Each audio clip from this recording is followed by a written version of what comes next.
Hey guys, Farmer Aaron here. This is episode 25, and I have quite the treat planned for you today. I am sharing an interview that I recently did over Zoom with Pressly Williams and David Blackley. Oh my gosh, I'm so excited. Yes, from Renfrow Hardware and Renfrow Farm in downtown Matthews. They spent some time with me a couple weeks ago, and we talked all about backyard chickens. Yes. So if you have backyard chickens, if you're considering adding backyard chickens to your growing space this spring, then this episode is perfect for you. We are going to get into it today, guys. We are going to talk about all the things you need to know before you bring home baby chicks and take on the responsibility of being a backyard chicken tender.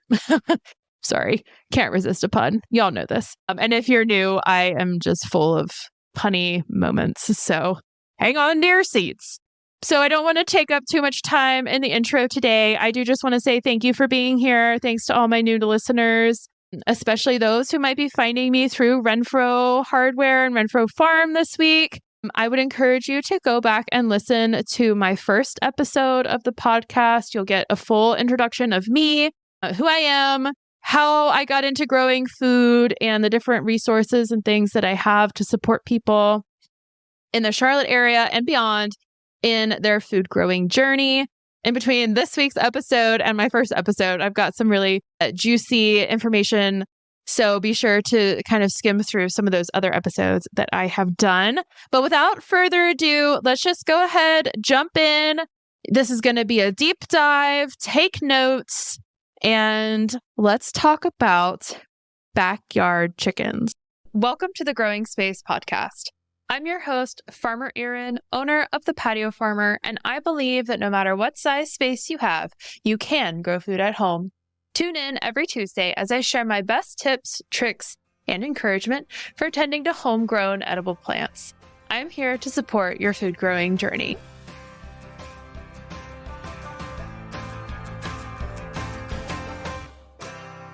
The Growing Space Podcast is sponsored by Plant Club by the Patio Farmer. Plant Club by the Patio Farmer is a monthly subscription service I started in 2020. It's a membership-based opportunity to take your growing journey to the next level. With 4 different membership options, you get to decide the amount and kind of support that's right for you. All Plant Club members receive access to my online community through a platform called Circle. Having access to this platform allows members to share pictures, ask questions, celebrate harvest, and get to know each other. All Plant Club members also have access to free seeds each month, along with information on how to plant and tend to their crops, with seeding instructions and downloadable resources from the Patio Farmer's Resource Library. Membership starts at just $14 a month. Join Plant Club today by visiting my website, thepatiofarmer.com/membership.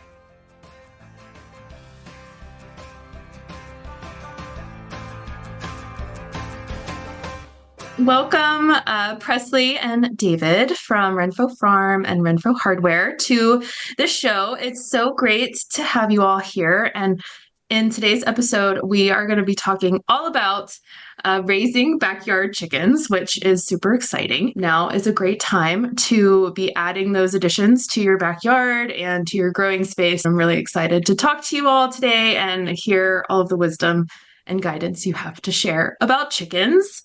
David, could you just start us off and introduce yourself? Pressly, I'll ask you to introduce yourself as well, but just let us know who you are and tell us a little bit more about the farm and the hardware store and all the things that you do. Well, I'm David, and I'm Pressly's father, and I'm sitting in the little tiny office of Renfrow Hardware in downtown Matthews. This is our 124th year in business and my at least 40th year here.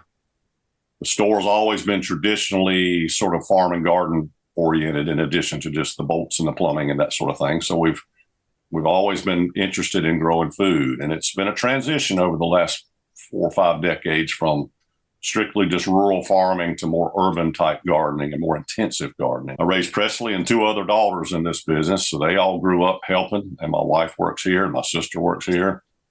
And now my son-in-law works here. So we have an emphasis on that. And we as a family always had chickens and had gardens. And so my girls were exposed to that. And now Pressly has the chickens in her backyard. We also have some property down the street, about 9 acres, that we do our urban farming, where we sell vegetables and here at the hardware. And then we have classes and that sort of thing there. And it's sort of our hangout. So we kind of practice what we preach. If we're going to trial some vegetable variety, we trial it up there where we can watch it. And if we have a pruning class, then we sort of do it there. So that's what we do. And Pressly has grown up in this business. Like, she didn't even remember not being in here. So she brings a whole new twist of youth and of being a mom and knowing how to use these vegetables and cook them in interesting ways. And her little daughters can gather eggs like the rest of them. So that's kind of what we do. As he said, I'm Pressly. I'm his eldest daughter, and I joined the family business after college about 10 years ago now, actually 10 years ago last month. I did a lot of flower farming in those early years, and we sold a lot of vegetables, did sort of CSA style produce box kind of things. Since becoming a mom 5.5 years ago, that has all started phasing out in some ways and changing. I'm mostly at home with the girls and spending lots of time cooking the eggs from the backyard chickens we grow and cooking the vegetables we grow, but not as much time in the retail space at the store anymore. Maybe that will come back, but in this time with little children, my gears have shifted, but it's been the time that I've been able to most enjoy cooking the items that we grow. I'm not as busy in the field as I once was. And I still do write our email that we send out from the hardware store each week, and that takes me a few hours each week. So I still have my hand in it a little bit, but not in the same ways as before. But that's just, seasons of life changing. For those who are listening to the show today and who have never been to the hardware store, I'm just going to paint a really quick picture, but the hardware store is located in downtown Matthews, which is very quaint, very, I would say, like historic downtown area in the Charlotte region. It's a little east of Charlotte. If you haven't been to the hardware store, you must go. I always refer to it as such a gem, like truly, of the Charlotte community and the Charlotte farming community. David, could you give us just a brief history of the store and maybe some insight on how you got started farming and how you came to manage and own this beautiful location? Well, I always came to Renfrow's as a child. We got our horse feed here. We had horses and we had gardens and we get the plants and the seeds. And I got to know Mr. Renfrow, who was the third generation owner at that time. His grandfather had started it. I did a lot of work for him growing up, mowing grass and cleaning gutters and that sort of thing, and kept up with him through high school, and then went off to college at NC State. And I was co-oping in engineering. So I was working at Duke Power a semester and coming home. I'm going back to school a semester. So I was home one semester working and told Mr. Renfrow, I said, I'd like to stay an engineer in this area. And he said, why don't you just think about buying a store instead? And it just came from a casual conversation. He had no family. He was a bachelor, only child. We talked and negotiated for about a year. So literally after my last exam, I drove home and he handed me the keys and walked out, basically. And he was a silent partner for the rest of his life, but I just started from scratch. It was primarily a farm supply store at that time. Of course, farming was dying out in the Charlotte area, but still had a cotton gin behind the store where the gin cotton for farmers, and it had closed. But so this sort of started from the ground up and found that the biggest element that was worth salvaging and continuing was the gardening business. We still do the shovels and the plumbing, but the gardening business just took off. And it was a real transition from customers that had large plots and had pigs and hogs and cows and all to they broke it up and had housing developments. But we sort of rode that wave, and it's been a good business for my wife and me. And as I say, I've got my sister and my daughters have helped over the years. All of us that have been here so long are all sort of semi-retired now. We're sort of at retirement age. So we've started opening 3 days a week. And yet we're doing just about as much business. And we just do the farm the other days and kind of relax a little bit, because after 40 plus years, you get sort of tired, but we didn't want to stop. And we've kind of gotten a shot in the arm where Pressly's husband is now joining us and is bringing a lot of new insights. But retail is tough. So we have the farm as an alternate so we can practice what we preach and sort of live off the farm, live all the food, that sort of thing. So it's worked out well. And I think we'll just continue on for a good while. It's just a very, very simple story, but that's what happened. So how long have the two of you had chickens? I know you have chickens at the store, but at the farm and at home, how long have you had chickens? Well, I grew up with them. You answer, Pressly. Oh, okay. I grew up with them in their backyard, but I would say I did not have a whole lot of responsibility around them aside from gathering eggs periodically for those first 20 years of my life. Now being married almost 10 years, we've had them at the farm or at our current location at our house for most of our marriage, not every single year, but at least for the past 5 years. We have had them steadily and have a very large flock for a small family. Right now we have about 20 to 25 birds and are getting about 15 eggs a day. And most of that work is done by my husband, Matthew, but I am involved with it and I do all of the cooking of the eggs. Wow. You get 15 eggs a day. Mm-hmm. Yes. Wow. And we don't sell them. I mean, occasionally if we have a big influx, but we eat pretty much all of those. But I usually have 5 or 6 dozen on the counter. So I'm never having to scramble for eggs. So, and then we have a couple of younger sisters that come and steal them. Actually, yes. And my parents, I'm supporting them right now. Their flock is not as productive as ours. So they're eating mostly my eggs. Our flock is getting old. We need to get new ones this spring ourselves. Yes, we're a little more ruthless about that. We don't want freeloaders. We get new ones every year to keep our flock young. What is your favorite thing about owning chickens?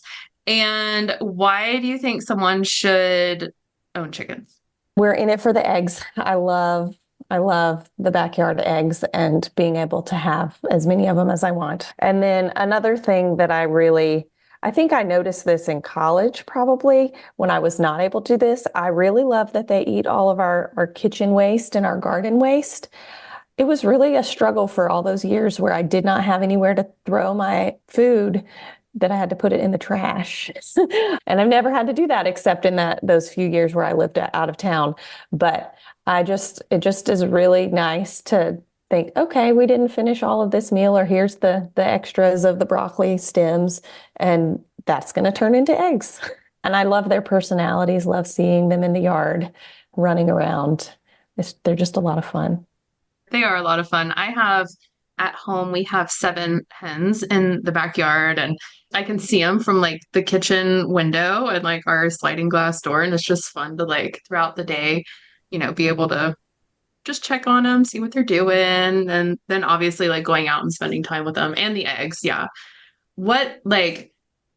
Speaking of eggs, before we get to the next question. So what is it about backyard chickens that make such good eggs? Like, what are the characteristics of backyard chicken eggs that you don't see in store-bought eggs? Or is it just like the quality and knowing where your eggs are coming from? That's the beautiful thing about eating those eggs. Well, I can get that one, I guess, because we get that asked by customers all the time. And it's their diet. It's that they're ranging, or at least if you're not allowed to range yours, you can at least throw clover and greens in them. But they are omnivores. They'll eat a mouse or a snake or a clover blossom or a kitchen scrap. There's not much they don't eat. And you crack that egg in a pan and you can see the difference. The yolk is a different color. It stands up good and tall. And they're so fresh that you can't peel them if you boil them. You've got to put them off the side for a week or so to let them get a little old before you can have a boiled egg. We don't refrigerate our eggs. We just leave them on a counter in a little rack. And something about just starting with a room temperature egg when you're either baking or when you're cracking it in a skillet, it just behaves differently. So every day is Easter sometimes around our yard because they don't all lay in their nesting box. You have to hunt for the eggs. And Sometimes you find a nest of them that you don't know how old it is, and you can float test them in a bowl of water and figure out if they're fresh. I tell people, if you like a backyard tomato, the difference between that and a grocery store is the same with eggs. If you want a backyard egg, there's work to it, but it's worth it to me. And I particularly enjoy seeing my grandchildren being involved in it after raising the daughters with it. I think involving children really gives them an appreciation. So when they go off to college, they say, gosh, these eggs in this dormitory are not so good after all. I love the comparison of if you like homegrown tomatoes, you'll love homegrown eggs. So, David, in your experience, what is the most challenging thing about raising chickens at home in your backyard? Oh, I'd say it's the critters. It's the hawks and the owls and the possums and the raccoons and the coyotes and the foxes and the neighbors' animals. You do have to protect these animals. You have to look at them not as pets, but as farm animals. And they need to have good protection at night. They need to have a house that can be closed up so the coons wandering around at night don't find them. They need to be protected by hawks during the day. So our run and Pressly's run and my sister's run all have a net on the top so that the birds can't get in them. All around the yard, we have shrubs and bushes and places they can hide. We typically have a rooster. We've got plenty of room, and the rooster's eyes are on the sky all the time, and he makes a sound, and all the hens just disappear. So it's really the predators. If you're going to raise chickens, you're going to learn about death, and you're going to see some violence. You will lose some. That's why you have to get new ones every year. And I would say there are more predators in the urban area than there are in the rural areas. They're spread out more in the rural areas. Some of these critters that we're trying to protect from our chickens, your neighbor 2 houses down might be feeding with cat food or corn or something. So you never really know. You have to go into this knowing you've got to have the proper pen and the proper infrastructure, or you will lose them. You learn to coexist with Mother Nature. Yes, our birds, we free range almost year round, but actually this time of year, January, February, is when no leaves on the trees, and we have very few shrubs back where our barn is and our chickens live. So they don't have a lot of spaces to hide like David's flock does. So as soon as one gets killed by a hawk, like we had happen last week, we unfortunately just have to keep them pinned up for a few weeks. And we throw in garden scraps and kitchen waste for them instead. But it's not worth it to us to put them in that danger and know that we may lose one, because once a hawk knows where a flock is, he's going to keep checking for a while. So I don't know that ours will really get a lot of ranging time until March, and really until all the leaves are back on the trees and their visibility is protected. And nesting season for the hawks and the owls, which is around us too, nesting season, you have to be conscious and maybe just let them range in the afternoon instead of all day. We live up in like Northwest Charlotte, so we're near Latta Plantation, which of course is home to the Raptor Center. So we have lots of birds of prey that like to hang out in our backyard. We also live on a fairly main street, so we see vultures pretty frequently, and which, vultures aren't going to go after anything living. But we also have hawks and owls in our backyard. And we also have neighbors pretty close by, and, don't want chickens ending up in neighbors' yards if they're not expecting that. But we keep the whole entire chicken run under bird netting, which is kind of frustrating, if I'm honest, to deal with, but it's worth it to keep them safe. How do you all keep the chickens safe at night? I mean, I assume they go into the coop, but is there anything that you put around the coop to keep like nocturnal predators away? Well, my coop and my sister's coop, and I guess Pressly's coop, it's a house basically with perches. So they go up in it. Chickens go home to roost. So they go up in it at night, and we just close a little door, a little ramp that they go in. So every night, after dark, either my wife or I will go out and close the door. And then every morning at sunup, we're out there opening the door. The door leads out into the run, so they may stay in the run all day. And the run has the netting over it, and half of the run is covered so that it stays dry so they can have their dust baths. So there's nothing wrong with having a nice big run with the netting over it. But definitely at night, the only thing that we can't close it up tight enough for is the black snakes that come and get the eggs sometimes. So they can find the smallest little hole to get in, but you definitely need to have a tight house that a fox or a weasel or something can't get in, or a raccoon.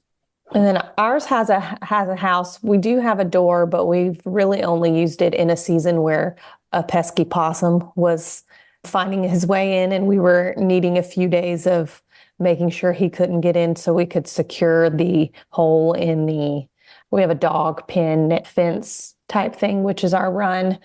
And most of it was already pretty tight, but there was a spot up in the dog pen paneling roof that had a little gap that he had managed to find. So, but our whole perimeter of the dog pen run has paving stones around it, but it's sort of 12 inch size ones, and so that nothing can dig underneath. And then we have plenty of hardware cloth or chicken netting, chicken fencing type stuff so that things can't squeeze through the larger dog panel holes. So yeah, I mean, we've only in 4 or 5 years of that pen had the one possum issue. All of our other death issues have been around birds of prey or a neighbor dog coming through, or our dog once. This winter, I have been dealing with a pesky possum myself with our chickens, and I can see like somehow he's getting in. We have to keep going in and like tying the netting because of course it tears. Yeah, it's an ongoing process trying to keep everyone safe and happy and healthy too. I mean, with our backyard chickens, we have had several cases where we've had to deal with health issues with our birds. What do you recommend, like in terms of products or practices for maintaining a healthy flock? Well, we get that question a lot too. There are not going to be any veterinarians around that will work on a $4 chicken or so. You're the parent. We tend to use either some homeopathic methods or some children's medicines. I always suggest if they've got a chicken that's lethargic or just not doing well, get Pedialyte at the drugstore. The same thing you feed your children, which is electrolytes, and just make a waterer with that. If they're really weak, just get them a little glass eyedropper. Everybody should have an eyedropper if you're a chicken owner, and just squirt some down their throat. It's amazing what some electrolytes will do. If their digestion seems wrong or they've got diarrhea or something like that, just some plain yogurt, no vanilla, no strawberry, anything, just like Greek yogurt is usually good. It sort of gets their system started again. If they get badly wounded by a hawk or a raccoon or something, I've used triple antibiotic cream, just the Neosporin type stuff, and kind of massage it in. And a bandage doesn't usually work because they'll pick it off.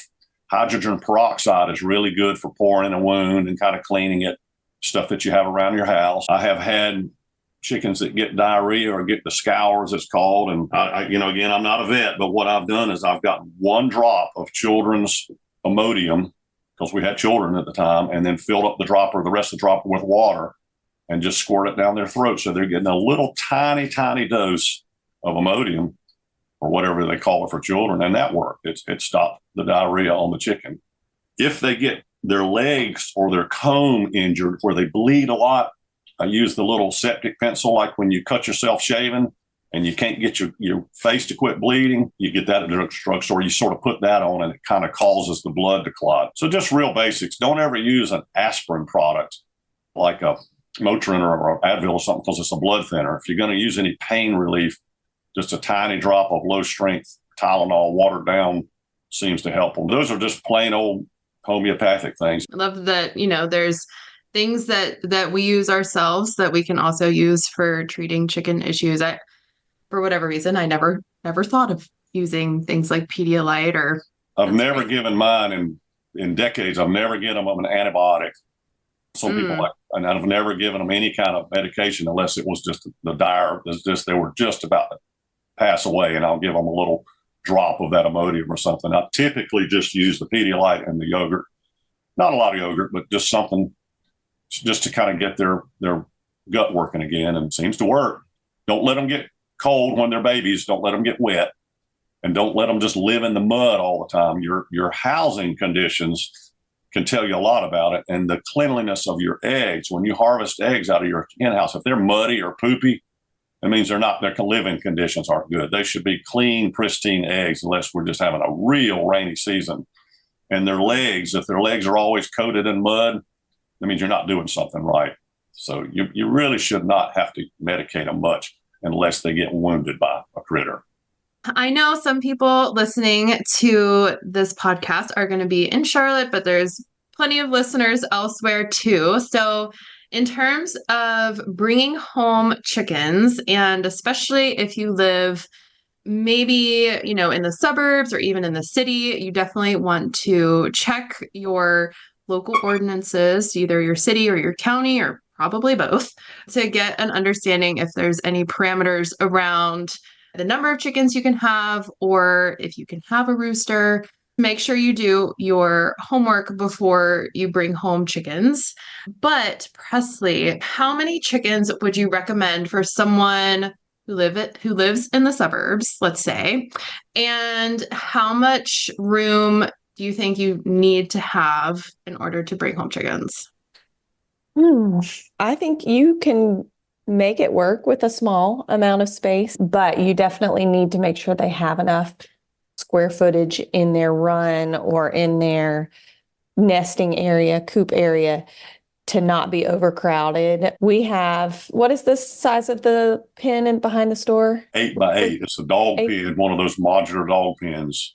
And 8x8, it's, a little bit like shoulder height and has a roof over it. And then just a nesting box bucket inside of it. And that 8x8, we put 3 or 4 hens and a rooster in. And anything more than that would be pretty overcrowded, I think. And you can tell when you have too many chickens for a space like that, if there's just too much poop and smell that you can't keep managed. We put a lot of deep bedding of wood chips and things in our coop, where it stays dry. All of that it's a Joel Salatin polyface farm kind of method. If your listeners are familiar with him, we learned about that at his farm. We went on a field trip one time, and it really keeps the odor down when you have all of that bedding. But anyway, so that's something you can kind of tell if you're feeling like something's not working with what you have. You may have more than your space can handle. If you're letting them out to free range, then you can have a larger number than if they're in your pen and run all the time. But our pen run is, I think, 10x20, and we have about 20 hens in there. And they get out for half the day most of the year, but not year round. And they do fine with that. But you can have a small backyard and have 3 hens and no rooster, and your neighbors may not even know if they're just let out for part of the day. So just for the listeners' benefit here, do you have to have a rooster to get eggs? No, the rooster is not necessary. The egg that you're eating is a daily ovulation versus a monthly or some other kind of ovulation. The rooster will fertilize those eggs so that it can turn into a chick. But there's no difference in taste. There's no difference in the look. There's no difference in the nutritional value. If you get a broody hen and you don't have a rooster, a broody hen's one that's wanting to set on eggs, just get some fertilized eggs from friends or us or somebody and give her some eggs and watch the miracle of a hen that will raise her own babies. It's just amazing, the instinct, even though they've never had a mother themselves probably. But you don't need a rooster.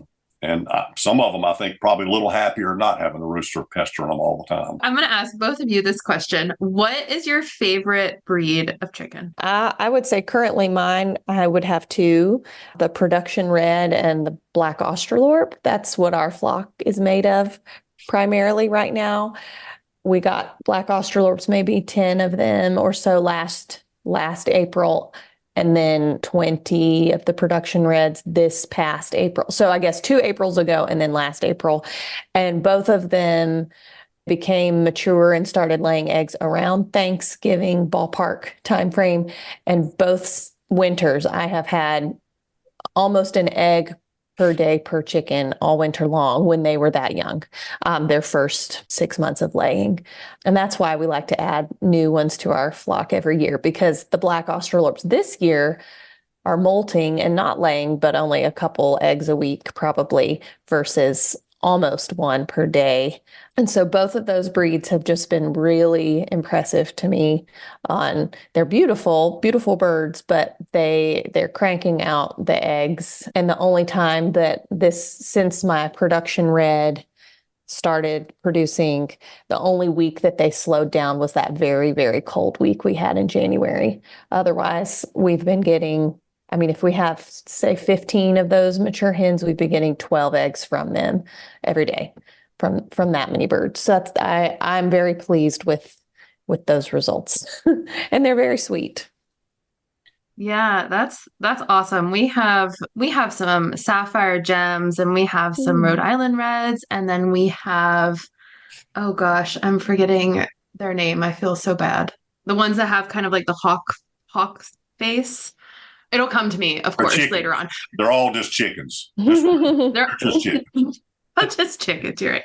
Our girls are very lazy winter layers. We don't get hardly any eggs from really just the month of January, but it kind of trickles off. And then this year they half of them molted, and now they're starting to ramp up, and we're starting to get of our 7 chickens, I think I collect usually 4 or 5 eggs a day. But David, what is your favorite breed of chicken? Well, bear in mind that chickens need 14 to 16 hours of daylight per egg. So that's why they don't lay much in the winter.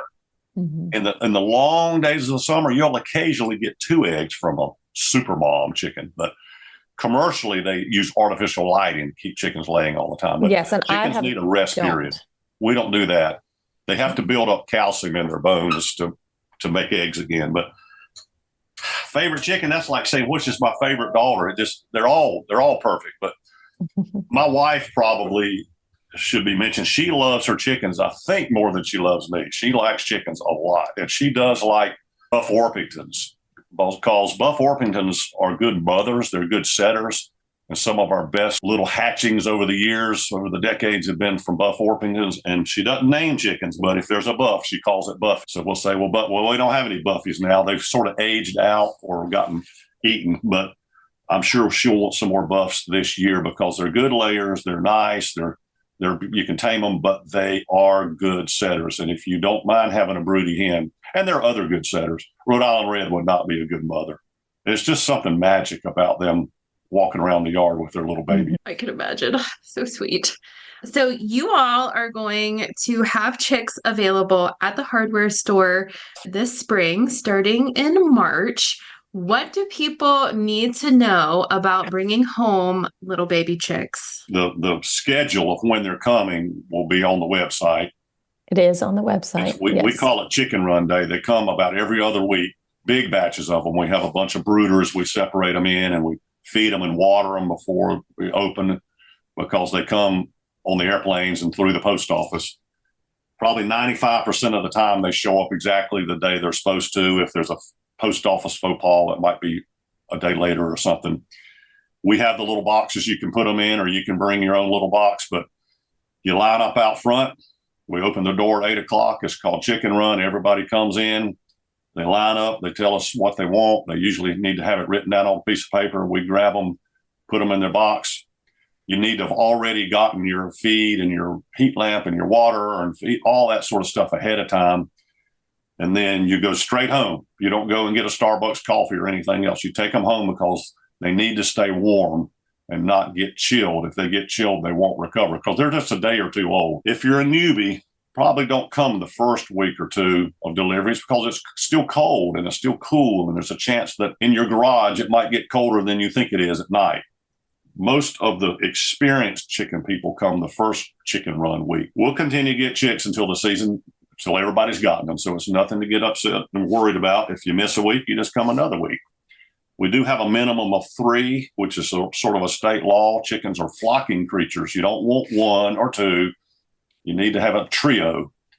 After that, you can get singles so you can build up your flock. But watch the newsletter, watch the calendar.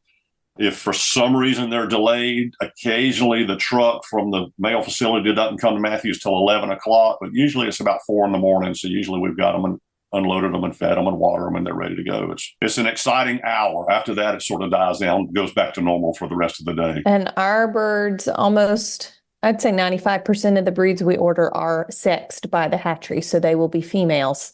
When you're planning out your quantities that you want, if you're going to us or a place that offers sexed birds, you only need roughly the amount that you want to have as your full-grown hens. If you are going to a place that sells straight run chicks, that means you got 50-50 shot as to each one being a boy or a girl.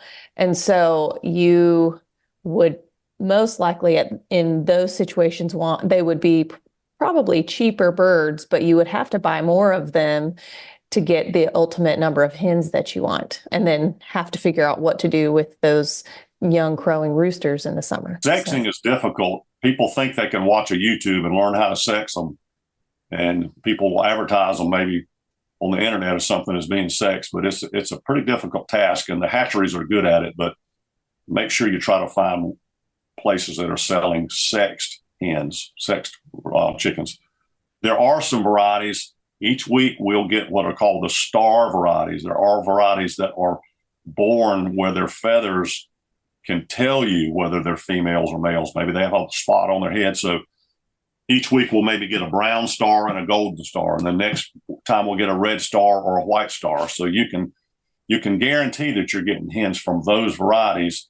The star varieties tend to be great layers, but not very good mothers if you want to have broody ones. But yes, and then those other ones is something like 95% accurate on the sexing. And then some things like bantams, the small breeds of chickens, those come as a straight run. There is no sexing done by the hatchery for those. Incidentally, if you get a bantam and it turns into a hen, she will be absolutely the best mother you can have. We typically have let bantams, and they'll raise everybody's eggs. You can put 10 eggs under her and she will just raise them just like her own. That's why people have bantam hens is to do all the raising, not have to use an incubator. What is the best piece of advice you could pass along to someone who is brand new to chicken ownership? Don't spend too much time on YouTube or the internet, or you're just going to go crazy thinking you got to do all sorts of stuff. People have raised chickens for 1,000 years without the internet. Get a mentor. Just go to a neighbor that has chickens, or ask your parents or your grandparents. Try to go see someone that has a setup, or come look at this pen behind the hardware store. It's very simple. It's low tech. You don't need to build a Coupe de Ville or any of these fancy places unless you just want to. Get a mentor. Just go learn from somebody. Go see yours. And I would say, get out your lawn chairs when your birds are free ranging and do what my parents like to call watching chicken TV. It's a very delightful pastime to just sit there and watch your birds' personalities. And just don't forget to just slow down and enjoy who they are.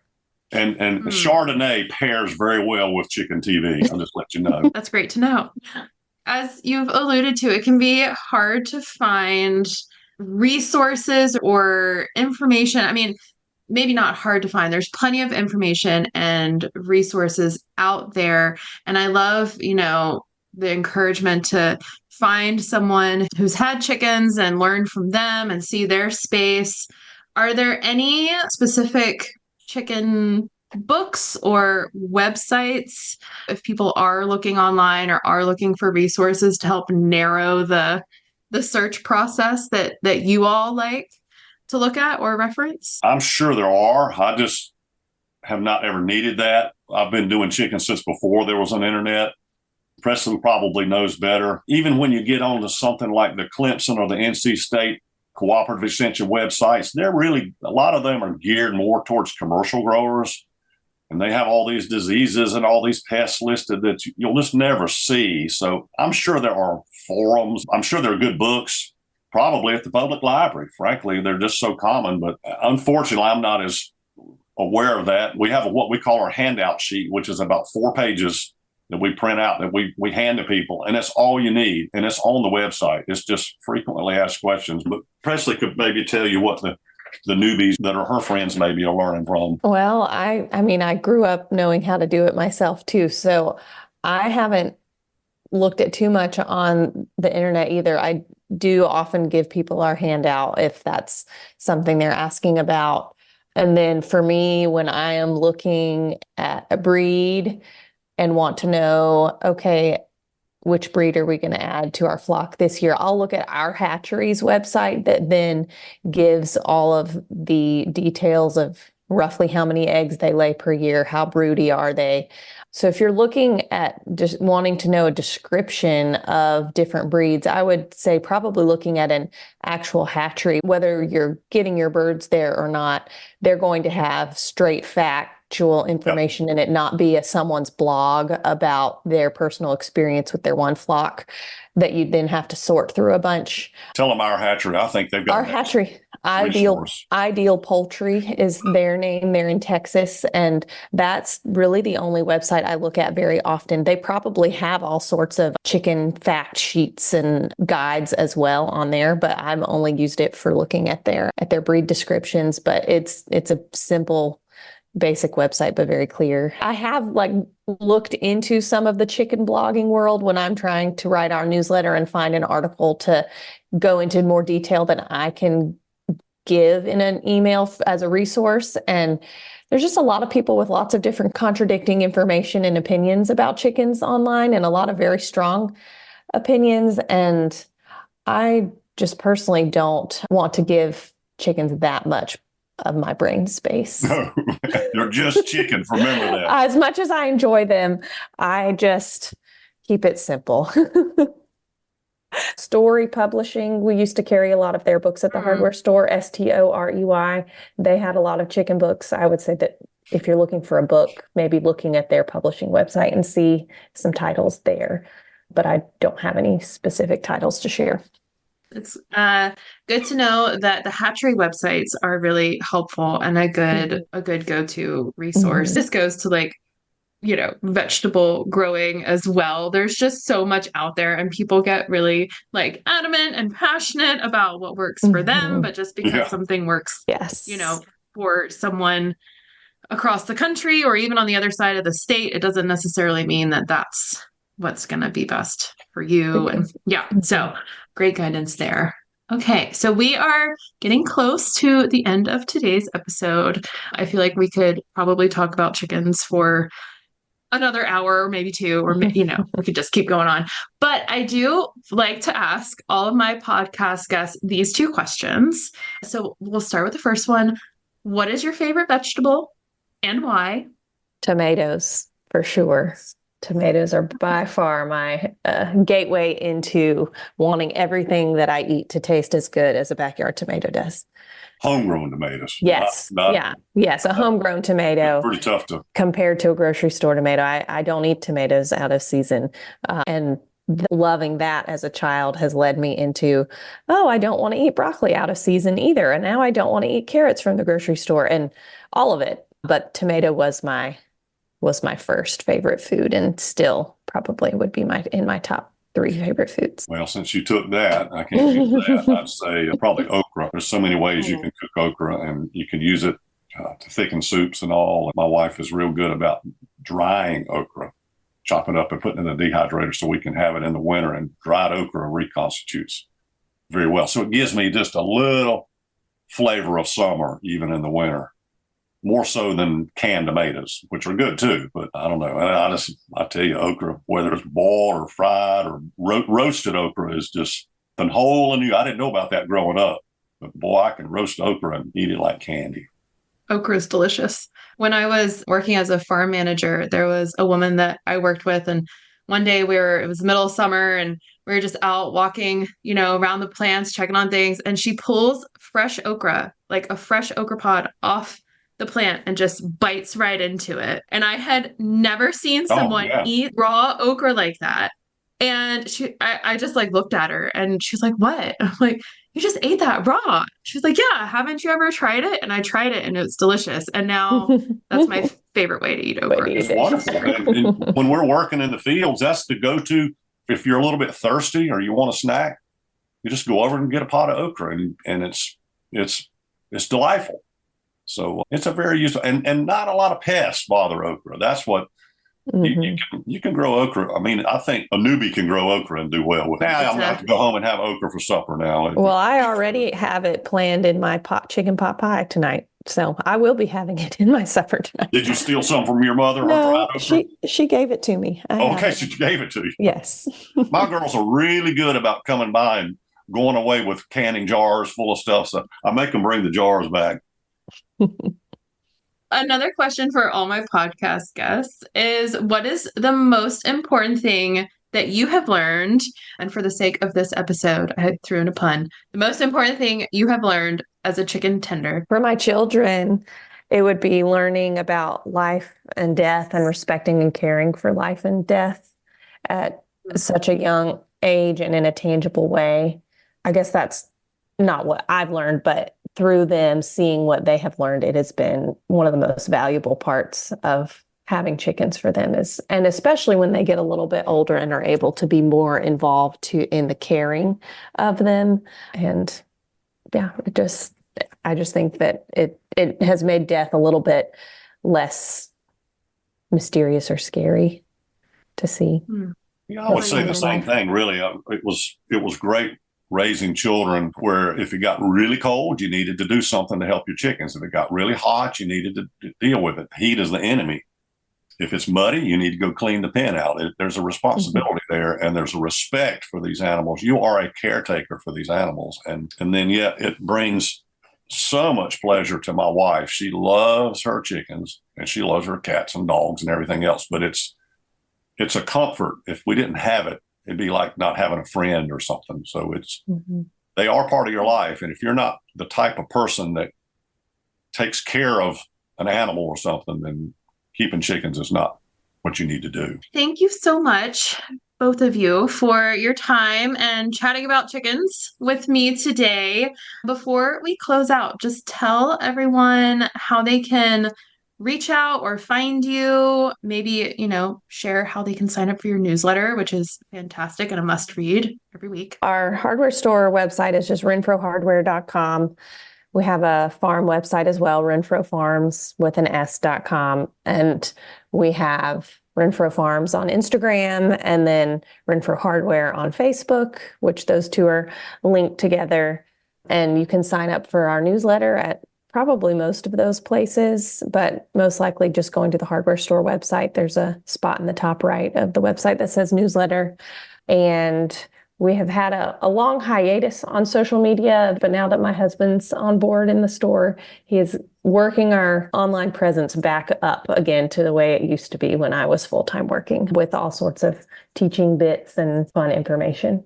So you can do that and then just come see us. We love just chatting in person at the store.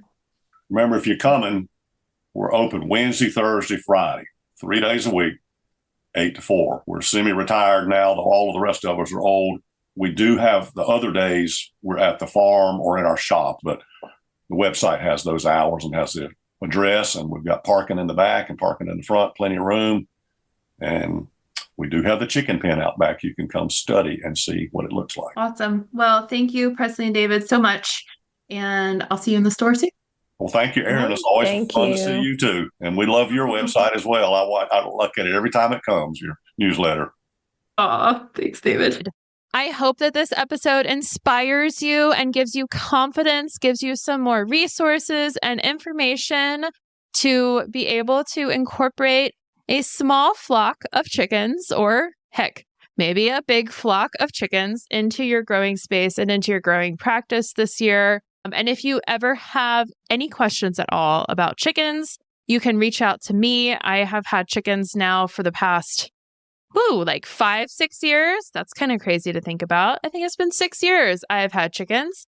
And obviously, David and Pressly are available as well. Anytime you have any questions, you can pop into the hardware store and see them. But yeah, definitely reach out and know that there are people here to support you in taking on chickens, because it can be hard to find resources and information online sometimes, but we're in your corner. So you got this. So I did just want to mention, as a little reminder, I am planning on doing an entire podcast episode later this spring in just a couple weeks, where I am going to answer all of your questions. The entire podcast episode is going to be dedicated to answering questions from you all, from my clients, from my customers, from those listening to this podcast, from my Instagram followers, literally anyone who has a question about growing food at home and you want my insight, my perspective on it. I can't wait to hear what's on your mind and help to provide some guidance and coaching for you. So if you have some questions that you would like to submit for this episode, please email them to me. I will put the email address in today's show notes, but it is simply thegrowingspacepodcast@gmail.com. Again, it's just thegrowingspacepodcast@gmail.com. So as you're planning and noodling on all the things you want to grow and you have questions that pop up that you want me to answer, just email them over to me for that special spring episode. Again, the email address to send those to is thegrowingspacepodcast@gmail.com. So if you have listened to this podcast in the past, then you will know that at the end of every episode, I like to share a fun fact or a little morsel of information to sign off on. And today I'm going to share my 3 favorite fast-growing spring veggies with you. You ready? Okay, the first one is pak choi. I am obsessed with pak choi. They're just the cutest little cabbages and they grow so fast. Like you can seed a pak choi and it will be ready to harvest in a month, maybe a little over a month, but not too much longer than that. My second one is lettuce, specifically leaf lettuce, because you can come back to a leaf lettuce variety over and over again for harvest throughout the spring. Spoiler, in case you didn't know, we are growing lettuce this month in Plant Clubs. So if you would like to do a deep dive on lettuce this month, maybe you'll consider joining Plant Club. Be sure to check the link in my bio. And then my third favorite fast-growing spring crop is radish. They are just so cheerful. I love seeding them and then watching their little shoulders, their little colorful shoulders just peek out of the soil, also within a month usually of being seeded and ready to harvest. So there you go. Those are my top 3 favorite fast-growing spring crops: pak choi, leaf lettuce, and radish. Next Tuesday is the first day of spring. Now, what have we been gearing up for the first day of spring, other than, of course, saying goodbye to winter officially and welcoming the new season and, longer daylight. But beyond that, what have we been gearing up for? It's my masterclass. So I have been working so hard on getting this masterclass in ship shape and ready and recorded and shared. So next Tuesday, in addition to being the first day of spring, is also when my masterclass, the 6 S's to Success, is going to go live. Oh yeah. And in next week's episode, I'm actually going to share a little bit of the masterclass with you on this podcast. And we're going to talk about soil. I feel like in a couple of episodes, I have kind of teased the idea of doing an episode all about soil. And because soil is the 3rd S to success in my masterclass, I'm going to share with you just a couple of snippets from the soil module of my masterclass next week. First of all, just to celebrate soil, and then also to celebrate the launch of my masterclass. And maybe, just maybe, I'll have a special little offer tucked in for podcast subscribers for my masterclass. Okay, well, have a great week, and I hope you're getting your spring growing spaces planted and seeded. Until next week, friends, thanks for being here.